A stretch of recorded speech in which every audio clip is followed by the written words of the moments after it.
I have presented to teach you online classes. Every students know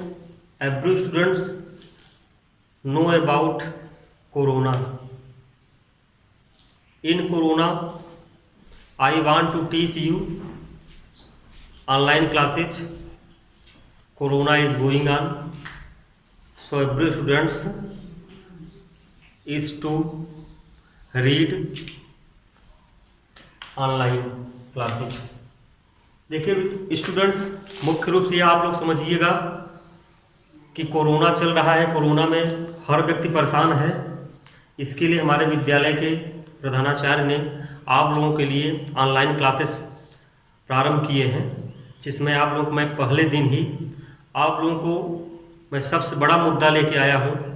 आप लोग तो सोच रहे हैं बहुत छोटा है, या मैं तो ये सोच रहा हूँ कि आपको शुरुआती दौर में सबसे पहले आपको बहुत बड़ा मुद्दा है टेंस के विषय में। देखिए स्टूडेंट्स, अगर आपको टेंस अगर आता है तो सब कुछ आएगा। यदि आपके पास टेंस नहीं है तो कुछ नहीं है। टेंस के विषय में नहीं जानते हैं, आप किसी भी रूल को बना नहीं पाएंगे, न पैसिव वॉइस बना पाएंगे, न डायरेक्ट से इनडायरेक्ट चेंज कर पाएंगे, अफर्मेटिव निगेटिव नहीं बना पाएंगे, आप क्वेश्चन आंसर नहीं लिख सकते हैं। इसलिए मैं हर स्टूडेंट से जरूर कहना चाहता हूं कि आप लोग घर पे रह करके पूरे टेंस की तैयारी जरूर कर लें। थोड़ा देखिए, इसके लिए मैंने यहाँ पे व्हाइट बोर्ड पे लिखा है। देखिए सर्वप्रथम मैंने लिखा है टेंस। हर स्टूडेंट जानता है टेंस मीन्स काल होता है। टेंस मीन्स क्या होता है? काल। और काल मीन्स क्या होता है? समय। समय की जो गति होती है उसी को टेंस कहते हैं। अर्थात हम जो कुछ भी काम करते हैं काल में करते हैं, तो हमारा जो काल होता है वह क्या होता है? भूतकाल, वर्तमान काल, भविष्य काल। जो भी काम करते हैं हम टेंस में अर्थात काल में ही करते हैं, तभी हमको इस चीज की जानकारी होती है। तो देखिए टेंस मीन्स काल होता है। टेंस जो होता है हमारा 3 टाइप्स होता है। There are 3 types of tenses. There are 3 types of tenses, अर्थात टेंस हमारा 3 प्रकार का होता है। तो फर्स्ट क्या है? देखिए प्रेजेंट टेंस, और प्रेजेंट टेंस का अर्थ होता है वर्तमान काल। सेकंड हमारा है पास्ट टेंस, जिसका अर्थ होता है भूतकाल। और थर्ड हमारा है फ्यूचर टेंस, जिसका अर्थ होता है भविष्य काल। Present tense, past tense, future tense. Present tense, past tense, future tense अर्थात ये 3 काल है आपके पास, वर्तमान काल, भूतकाल, भविष्य काल। अब ध्यान देंगे कि वर्तमान काल कैसे मालूम होगा कि वर्तमान है? जब हम हिंदी वाक्य के अंत में देखते हैं कि है आता है, हूं आता है, हो आता है और है दिया रहता है, तो समझ जाते हैं कि प्रेजेंट टेंस में है। और जब हिंदी वाक्य के अंत में था, थी, थे दिया रहेगा, तो ये हम समझ जाएंगे कि पास्ट टेंस है हिंदी वाक्य से। क्योंकि हम लोग हिंदुस्तान में जी रहे हैं, हिंदुस्तान में रह रहे हैं, इसलिए हर स्टूडेंट्स पूरा माने करे भारत के हर लोग ये नहीं जानते हैं कि टोटल इंग्लिश ही बोलते हैं, इंग्लिश में ही काम करते हैं। लेकिन इसीलिए हमको वर्तमान, भूत, भविष्य कैसे कंफर्म होगा? हिंदी के वाक्य के अंत में अगर है, हूं, हो, है अगर दिया है तो समझ जाएंगे कि प्रेजेंट टेंस। मैं विद्यार्थी हूं, मैं खिलाड़ी हूं, मैं अध्यापक हूं, इसका मतलब सब में आ रहा है, हूं, हो, है। इसका देख रहे हैं कि प्रेजेंट टेंस हो गया। था, थी, थे अर्थात वह अध्यापक था, वह डॉक्टर था, वह कंपाउंडर था, वह ड्राइवर था, वह चपरासी था थी थे आ रहा है, इसका मतलब है पास्ट टेंस अर्थात भूतकाल। फ्यूचर टेंस में भी 3 ही शब्द है। देखिए है गा, गी, गे। गा, गी, गे, ये 3 शब्द हैं। अर्थात वह अध्यापक होगा, वह डॉक्टर होगा, वह इंजीनियर होगा, वह प्राध्यापक होगा। देखिए अगर ऐसा करके आता है तो हमारा क्या होगा? फ्यूचर टेंस अर्थात भविष्य काल होगा। ये जरूर हर स्टूडेंट समझ लिए होंगे कि present tense, past tense, future tense के अंतर्गत जो हमारी इसमें मैंने दिखाया है जरूर समझेंगे, उसको अनुभूत करिए। तमाम स्टूडेंट ऐसे हैं हमारे अपने कॉलेज के ही विद्यार्थी, और भी मैंने लोगों से बातचीत होता है तो ये समझ नहीं पाते हैं, सेंटेंस को पहचान नहीं पाते हैं, इसलिए सेंटेंस को बना नहीं पाते हैं, जरा सा भी नहीं। That the students do not know about ABC। वो विद्यार्थी बिल्कुल कुछ भी नहीं जानते हैं, इसलिए बना नहीं पाते हैं ट्रांसलेशन को। तो ट्रांसलेशन बनाने के लिए आपको हिंदी की पहचान रखना जरूरी है। और जब हमें जान लेते हैं भूत भविष्य वर्तमान, तब इसमें क्या रूल लगता है या हम किस टेंस में हैं, उसके लिए देखिए मैंने एक और बात दिखाया है यहाँ पर। Present tense, past tense, future tense के लिए अर्थात प्रत्येक के चार भेद हैं। प्रेजेंट के भी 4 भेद, पास्ट के भी 4 भेद और फ्यूचर के भी। तो देख रहे हैं, चाहे ऐसा कह ले और सरल से बोलना है, या आप लोग भी जानते हैं कि हर स्टूडेंट ये समझ सकता है कि जैसे मान लिया एक बाप है प्रेजेंट, दूसरा है पास्ट और तीसरा क्या है फ्यूचर, और इन तीनों के पिताजी कौन है, टेंस है। और इन सब के बच्चे कौन कौन है उनको भी जान लीजिए, अर्थात टेंस के नाती कौन है यह भी स्टूडेंट देख सकता है कि टेंस के अर्थात कहा है कि ग्रांडसन कौन है, ग्रांडसन मीन्स होता है नाती। तो कौन टेंस के नाती कौन है, अर्थात पहले प्रेजेंट टेंस के देखिए इनके कितने पुत्र हैं। तो प्रेजेंट इंडेफिनिट टेंस, पहला ही टेंस क्या है, प्रेजेंट इंडेफिनिट टेंस। दूसरा हमारा है प्रेजेंट कंटीन्यूअस टेंस, तीसरा हमारा है प्रेजेंट परफेक्ट टेंस और चौथा है प्रेजेंट परफेक्ट कंटीन्यूअस टेंस। तो प्रेजेंट के 4 भेद, प्रेजेंट के 4 पुत्र कौन कौन, present indefinite, present continuous, present perfect continuous tense. अब देखते हैं पास्ट के भी 4, past indefinite tense, past continuous tense, past perfect tense, 4 इनके भी हो गए। और देखिए फ्यूचर के, फ्यूचर में है देखिए future indefinite tense, future continuous tense, future perfect tense, future perfect continuous tense, 4 दिए कितना 12 हो गया। अर्थात पूरे टेंस कुल कितने हैं 12। सबका रूल, सबका नियम अलग अलग है, टेंस अर्थात ट्रांसलेशन बनाने का सबका रूल अलग ही है। तो ये हम जरूर देखेंगे कि देख रहे हैं कि जितने हैं सब में पहचान ये जरूर आएंगे, है, हूँ, हो, है, अर्थात प्रेजेंट टेंस में पूरे प्रेजेंट में 4 में, और पूरे पास्ट के 4 में था थी आएंगे, और पूरे फ्यूचर में क्या आएंगे गा गी गे। तो ये देखिए आपका ये क्या था, टेंस का मैंने परिचय करा दिया। टेंस का परिचय कराने के बाद आप लोग ये समझेंगे कि प्रेजेंट इंडेफिनिट टेंस का पहचान क्या है। हर स्टूडेंट इसके विषय में जरूर जानेगा, समझेगा कि प्रेजेंट इंडेफिनिट टेंस का पहचान क्या है। तो चलिए देखते हैं प्रेजेंट इंडेफिनिट टेंस का पहचान बता रहे हैं, पूरे 12 टेंस का पहचान बता देंगे और 12 टेंस में आपके क्या रूल लगते हैं इसको भी आप लोग समझ लीजिए। तो प्रेजेंट इंडेफिनिट टेंस का पहचान होता है ता है, ती है, ते है, ता हूं, ते हो। फिर से सुन लीजिए, रिपीट सुन लीजिए इसको, ता है, ती है, ते है, ता हूं, ते हो। अब देख रहे हैं ता है, ती है, ते है, आ रहा है कि नहीं हमारा ये, ता है, ती है, ते है, ता हूं, ते हो। तो इसका मतलब देख रहे हैं कि हमारा क्या है, ता है माने है लास्ट में है तो प्रेजेंट ही, लेकिन है कौन सा टेंस, प्रेजेंट इंडेफिनिट टेंस। तो पहचान अगर मालूम हो गया आपको कि हिंदी वाक्य के अंत में ता है, ती है करके आता है, अरे क्या है ता है, ती है।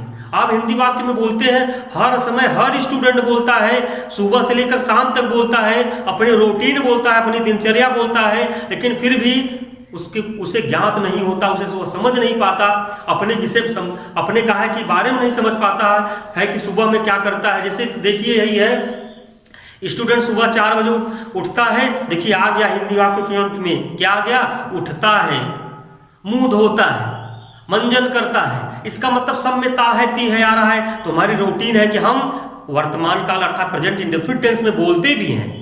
और यह जो टेंस होता है, एक बात और जान लीजिएगा कि प्रेजेंट इंडेफिनिट टेंस का अर्थ क्या होता है, वर्तमान अनिश्चित काल। वर्तमान में जो भी काम होगा वह क्या होगा, हमारा अनिश्चित रहेगा, अर्थात वह निश्चित नहीं है। मैं मंजन करता हूं, मैं खाना खाता हूं, मैं पढ़ता हूं, मैं लिखता हूं, मैं दौड़ता हूं, कुछ भी बोल रहे हैं, सब में ता है, ती है आ रहा है। तो क्या ऐसा काम करते हो, लेकिन अपनी रूटीन बता रहे हैं, तो तुम्हारा क्या है वो प्रेजेंट इंडेफिनिट टेंस। तो प्रेजेंट इंडेफिनिट टेंस जब अगर पहचान जाएंगे, अब इसमें देखेंगे कि रूल क्या है, इसका ट्रांसलेट कैसे करें या हम उसको बोले कैसे। अगर बोलना ही है, हिंदी न बोले तो ट्रांसलेट बनाकर मन में बोल सकते हैं उसके बाद। तो देखिए अगर अफर्मेटिव सेंटेंस रहेगा, यदि अफर्मेटिव सेंटेंस रहे तो वर्ब का फर्स्ट फॉर्म या वर्ब के फर्स्ट फॉर्म में यस या यस। वर्ब के फर्स्ट फॉर्म का मतलब होता है कि अगर सब्जेक्ट हमारा I we you they plural subject आता है तो निश्चित रूप में केवल वर्ब का फर्स्ट फॉर्म। और वर्ब के फर्स्ट फॉर्म का मतलब होता है क्रिया हर समय फर्स्ट फॉर्म, क्रिया हर समय प्लूरल होती है। तो माने करें I we you they plural subject, तो हर समय वर्ब जब प्लूरल में है तो जैसे वैसे इसको यूज कर दिए, लेकिन हम सब्जेक्ट को पहले पहचाने कि सब्जेक्ट हमारा सिंगुलर है या प्लूरल। अगर सिंगुलर है तो मैंने कहा है क्या लगेगा तब उसी क्रिया में यस या आई एस जोड़ देंगे, सिंगुलर सब्जेक्ट के साथ सिंगुलर वर्ब, प्लूरल सब्जेक्ट के साथ प्लूरल वर्ब, अर्थात यस यस के साथ यस यस, पीपी के साथ पीपी। यस यस का मतलब सिंगुलर सब्जेक्ट और पीपी का मतलब प्लूरल सब्जेक्ट साथ प्लूरल वर्ब, ये बात है। तो अब देखिए यही बात है यहाँ पर कि अगर कह रहे हैं कि सब्जेक्ट हमारा आई वी यू दे आएगा तो हम क्या करेंगे, वर्ब का फर्स्ट फॉर्म। अगर ही सी इट सिंगुलर सब्जेक्ट आए, माने एक वचन करता, एक व्यक्ति का, एक वस्तु का अगर बोध होगा तो निश्चित तौर पे हम क्या लगा देंगे, वर्ब के फर्स्ट फॉर्म में यस ईएस और आईएस लगा देंगे। ये केवल अफर्मेटिव सेंटेंस तक सीमित है। अगर यही सेंटेंस अगर निगेटिव आ जाए तो डू या डस का प्रयोग होगा। अब डू कहां लगेगा, डस कहां लगेगा, आई वी यू दे आए तो डू का प्रयोग कर देंगे, और ही से इट अगर आ जाए, सिंगुलर सब्जेक्ट अगर आ जाए तो वहां पे हम डस का प्रयोग कर देंगे। तब हम वर्ब के फर्स्ट फॉर्म में एस या इस नहीं लगाएंगे। जब नेगेटिव सेंटेंस आ जाए तो निश्चित रूप में डस के साथ तब यस या यस का प्रयोग नहीं हो, केवल वर्ब का फर्स्ट फॉर्म होगा। और यही रूल वर्ब का फर्स्ट फॉर्म निगेटिव के बाद इंट्रोगेटिव एस या नो टाइप में और डब्ल्यू एस टाइप में भी यही नियम लागू होगा। ये प्रेजेंट इंडेफिनिट टेंस का रूल रहा। अब जैसे हमारा प्रेजेंट कंटीन्यूअस टेंस है, तो प्रेजेंट कंटीन्यूअस टेंस में देखते हैं कि पहचान होता है रहा है, रही है, रहे हैं, रहा हूं, रहे हो, हुआ है, हुई है, हुए हैं। रहा है, रही है, रहे हैं, रहा हूं, रहे हो, हुआ है, हुई है, हुए हैं। इसका मतलब अगर ऐसा आता है तो हम समझ जाएंगे प्रेजेंट कंटीन्यूअस टेंस। अब देख रहे हैं फिर वही बात यहाँ देखिए कि लास्ट में है शब्द जरूर आ रहा है, हूं, वो है, केवल 4 शब्द याद करिए। और इसमें हेल्पिंग वर्ब हमारा क्या लगेगा, इज, एम, आर, वर्ब के फर्स्ट फॉर्म में आईएनजी। क्या लगेगा, इज, एम, आर, वर्ब के फर्स्ट फॉर्म में आईएनजी। इसके पहले मैंने इंटरवलों को भी बताया था ऐसा, लेकिन आप लोग भी सुन लीजिए। इसका प्रयोग he, she, it singular subject के साथ इसका प्रयोग होगा, और एम का प्रयोग केवल आई के साथ होगा, और आर का प्रयोग होगा यू, वी, दे, और प्लूरल सब्जेक्ट के साथ आर का प्रयोग होगा, और वर्ब के फर्स्ट फॉर्म में आईएनजी इस प्रेजेंट कंटीन्यूअस टेंस में। आएंगे प्रेजेंट परफेक्ट टेंस। अच्छा, ये प्रेजेंट कंटीन्यूअस टेंस का अर्थ क्या होगा, वर्तमान लगातार काल, अर्थात वर्तमान जो भी काम कर रहे हैं हम। प्रेजेंट कंटीन्यूअस टेंस का मतलब है मैं पढ़ा रहा हूं, आप लोग मेरी बात को सुन रहे हैं, देख रहे हैं, समझ रहे हैं, सब में रहा है। तो जैसे इंग्लिश में अर्थात वर्ब में आईएनजी लगाएंगे, वैसे हिंदी में क्या रहा है, रही है। इसका मतलब है क्रिया में आईएनजी लगाने के लिए, क्रिया में आईएनजी तभी लगेगा जब हिंदी वाक्य के अंत में रहा है, रही है आएगा। आइए प्रेजेंट परफेक्ट टेंस, वर्तमान पूर्ण काल। प्रेजेंट परफेक्ट टेंस का अर्थ होता है वर्तमान पूर्ण काल। तो वर्तमान में जो भी काम हमारा होगा पूर्ण रहेगा। इसका पहचान होता है चुका है, चुकी है, चुके हैं, चुका हूं। या है, ई है, ये है, गए हैं, खाए हैं, पिए हैं, सोए हैं, रोए हैं अगर करके आया तो समझ जाएंगे प्रेजेंट परफेक्ट टेंस। अर्थात मैंने खा लिया है, मैंने पढ़ लिया, मैंने लिख लिया है, वह सो चुका है, वह जा चुका है। अगर ऐसा आता है तो हैव हैज लगाएंगे। हैव का प्रयोग I we you they plural subject साथ हैव का प्रयोग, हैज का प्रयोग he she it, he she it singular subject के साथ हैज का प्रयोग, और वर्ब का कौन सा फॉर्म लगेगा, वर्ब का थर्ड फॉर्म लगेगा। आइए नेक्स्ट देखते हैं हम present perfect continuous tense. Present perfect continuous tense का पहचान होगी। वो प्रेजेंट परफेक्ट कंटीन्यूअस टेंस का अर्थ क्या होता है, वर्तमान पूर्ण लगातार काल। पूर्ण भी है, लगातार भी। इसका मतलब क्या हुआ, माने जब कार्य शुरू हो गया तो इसका मतलब पूर्ण बता रहा है कि इसका कार्य स्टार्ट हो गया और चल भी रहा है। इसका मतलब है कि प्रेजेंट परफेक्ट कंटीन्यूअस टेंस होगा। इसमें हेल्पिंग वर्ब लगेगा हैव बीन और हैज बीन, वर्ब के फर्स्ट फॉर्म में आईएनजी। पहचान रहा है, रही है, रहे हैं। जैसे प्रेजेंट कंटीन्यूअस टेंस का रहा है, रही है, इसमें भी रहा है, रही है। दोनों में अंतर क्या है, अंतर यही है कि प्रेजेंट परफेक्ट कंटीन्यूअस टेंस में समय दिया रहेगा। समय का मतलब 2 घंटे से 2 बजे से 4 बजे से 2 महीने से 2 सप्ताह से कल से परसों से नरसों से अगर ऐसा करके आता है तो हैव बीन लगाते हुए सिंस फार का प्रयोग करेंगे। तो सिंस का प्रयोग कहां होता है, जहां पॉइंट ऑफ टाइम रहेगा। पॉइंट ऑफ टाइम का मतलब होता है निश्चित समय, और जैसे 2 बजे से 3 बजे से, दोपहर से, सुबह से, शाम से, 2015 से 2018 से अगर ऐसा करके आता है तो हम सिंस का प्रयोग करेंगे। अनिश्चित समय अर्थात जिसको कहते हैं पीरियड ऑफ टाइम, तो हम फार का प्रयोग करेंगे। तो फार में क्या होता है, जैसे 2 घंटे से, 2 सप्ताह से, 2 महीने से, 2 मिनट से, अगर ऐसा करके आता है तो हम पीरियड ऑफ टाइम होता है, पीरियड ऑफ टाइम के लिए फार का प्रयोग होता है। तो नेक्स्ट स्टूडेंट सब लोग देखेंगे, केयरफुली इसको समझने का प्रयास करेंगे। अब पास्ट इंडेफिनिट टेंस आ गया, जिसका अर्थ होता है भूत अनिश्चित काल। पास्ट इंडेफिनिट टेंस का अर्थ होता है भूत अनिश्चित काल। इसका पहचान होता है ता था ती थी ते थे, या था ये थी ये थे, गए खाए पिए सोए रोए, अर्थात जिसके लास्ट में था थी थे आ जाए तो समझ जाओ कि पास्ट इंडेफिनिट टेंस है। और इसमें होता क्या है, अफर्मेटिव सेंटेंस में वर्ब का सेकंड फॉर्म, हर स्टूडेंट अटेंटिवली समझेगा, वर्ब का सेकंड फॉर्म लगेगा इसमें। और जब वर्ब का सेकंड फॉर्म लगता है केवल एक ही टेंस में, इस धरती पे एक ही टेंस ऐसा है स्टूडेंट जान लीजिए, जिसका नाम है past indefinite tense. Past indefinite tense में वर्ब का सेकंड फॉर्म लगता है, बाकी किसी भी टेंस में आपको मिलेगा नहीं पास्ट वर्ब का सेकंड फॉर्म लगाने के लिए, वो भी कहां तक, अफर्मेटिव सेंटेंस तक। यही नेगेटिव जस्ट जाएंगे तो क्या हो जाएगा, डिड नॉट लगा करके वर्ब का फर्स्ट फॉर्म। इंट्रोगेटिव जब रहेगा यस या नो टाइप का तब भी डिड वर्ब का फर्स्ट फॉर्म, और डब्ल्यूएस टाइप का रहेगा तब भी वही लगेगा, अर्थात डिड वर्ब का फर्स्ट फॉर्म। तो देखिए अब इसके बाद आ जाते हैं past continuous tense. Past continuous tense का पहचान होता है रहा था रही थी रहे थे, हुआ था हुई थी हुए थे। रहा था रही थी रहे थे, हुआ था हुई थी हुए थे। इसमें कार्य जारी होना पाया जाता है और कार्य हमारा क्या रहता है, अपूर्ण रहता है। तो जब इसको पहचान लेंगे तो helping verb was there, verb के फर्स्ट फॉर्म में आईएनजी लगता है। और नेक्स्ट देखेंगे past perfect tense. Past perfect tense का पहचान चुका था चुके थे चुके थे करके आएगा। चुका था चुके थे जब पहचान लेंगे तब इसमें रूल क्या लगेगा हमारा देखेंगे। पास्ट परफेक्ट टेंस में लगता है अफर्मेटिव, निगेटिव, इंट्रोगेटिव चाहे जैसा भी होगा, हैड लगा करके वर्ब का थर्ड फॉर्म। आइए देखते हैं पास्ट परफेक्ट कंटीन्यूअस टेंस में। पास्ट परफेक्ट कंटीन्यूअस टेंस का पहचान होता है रहा था रही थी रहे थे, हुआ था हुई थी हुए थे। इसमें भी कार्य जारी रहेगा और समय दिया रहेगा, क्योंकि पास्ट कंटीन्यूअस और पास्ट परफेक्ट कंटीन्यूअस टेंस दोनों का पहचान यही है, दोनों में अंतर यही है कि पास्ट परफेक्ट कंटीन्यूअस टेंस में समय दिया रहेगा जिसमें सिंस या फॉर का प्रयोग करेंगे, और इसमें सिंस फॉर का प्रयोग होगा निश्चित तौर पर। तो देख रहे हैं इसमें हैड विल लगाकर वर्ब का फर्स्ट फॉर्म, उसमें आईएनजी लगाएंगे, और सिंस का प्रयोग, फॉर का प्रयोग बताया कि पॉइंट ऑफ टाइम के लिए सिंस का प्रयोग होगा और पीरियड ऑफ टाइम के लिए फॉर का प्रयोग होता है। आइए फ्यूचर में चलते हैं। तो future indefinite tense, future indefinite tense में देख रहे हैं कि इसका पहचान होता है गागी गे।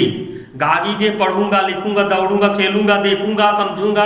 अगर गागी गे करके आता है, क्रिया पाई जा रही है, तो निश्चित तौर पर फ्यूचर इंडेफिनिट टेंस होगा। मैं पढ़ूंगा, वह लिखेगा, वह दौड़ेगा, खेलेगा, तो फ्यूचर इंडेफिनिट टेंस होगा। फ्यूचर इंडेफिनिट टेंस में हेल्पिंग वर्ब है शैल विल, वर्ब का फर्स्ट फॉर्म। अब आप आते हैं फ्यूचर कंटीन्यूअस टेंस में। फ्यूचर कंटीन्यूअस टेंस में होता है पहचान रहा होगा, रही होगी, रहे होंगे, रहा होगा, ता रहा होगा, ती रही होगी, ते रहे होंगे करके आता है, तो फ्यूचर कंटीन्यूअस टेंस होता है। इसमें कार्य लगातार चलता रहता है, और इसके लिए इंग्लिश में क्या करेंगे, जब ट्रांसलेशन बनाएंगे तो हम जैसे हिंदी में रहा होगा, रही होगी कर पहचानते हैं, इंग्लिश बोलने वाला या पढ़ने वाला, समझने वाला समझ जाता है शैल विल के साथ बी लगा करके, और वर्ब के फर्स्ट फॉर्म में आईएनजी लगा करके समझता है। और ध्यान देंगे future perfect tense. Future perfect tense का रूल है शैल या विल। देखिए पहले इसका पहचान है चुका होगा, चुकी होगी, चुके होंगे। चुका होगा, चुकी होगी, चुके होंगे, चुका हूंगा। इसमें भी कार्य पूर्ण रूपेण समाप्त हो जाएगा कब, भविष्य काल में। जब भविष्य काल में पूर्ण रूप से हमारा जब इस समय समाप्त हो जाएगा सेंटेंस ऐसा बताएगा, तो इसके लिए हेल्पिंग वर्ब है शैल या विल लगा करके हैव, वर्ब का थर्ड फॉर्म शैल हैव और will have. Shall have will have verb का थर्ड फॉर्म। अब आइए लास्ट टेंस हमारा future perfect continuous tense. Future perfect continuous tense का पहचान होता है रहा होगा, रही होगी, रहे होंगे, रहा होगा, ता रहा होगा, ती रही होगी, ते रहे होंगे। अर्थात पहचान फ्यूचर कंटीन्यूअस टेंस और फ्यूचर परफेक्ट कंटीन्यूअस दोनों टेंस का इक्वल होता है, वही सेम होता है। लेकिन what is difference between future continuous and future perfect continuous tense. Future continuous tense में टाइम नहीं दिया रहता है, लेकिन फ्यूचर परफेक्ट कंटीन्यूअस टेंस में टाइम दिया रहता है।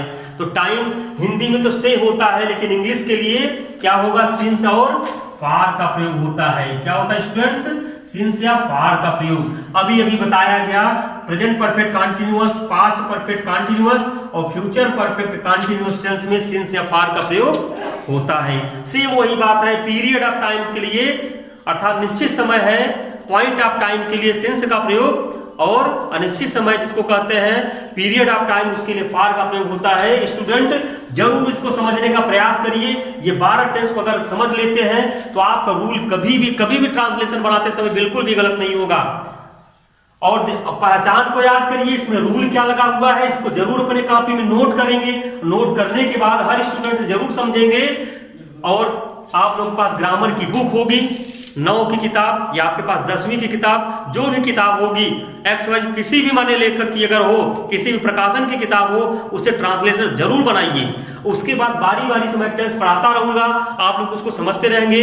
मैं आज केवल आपको टेंस के विषय में आपको ये समझा दिया है, जिससे आपका इंटरेस्ट जग जाए। अभी आप लोग जो सो रहे थे, सोने वाला काम त्याग दिए, 1 घंटे 2 घंटे जरूर उसको पढ़िएगा। और जस्ट मैं पुनः नेक्स्ट दिन अगले जरूर मिलूंगा। और उसको लाइक करिए, उसको शेयर करिए, सब्सक्राइब करिए। Thank you.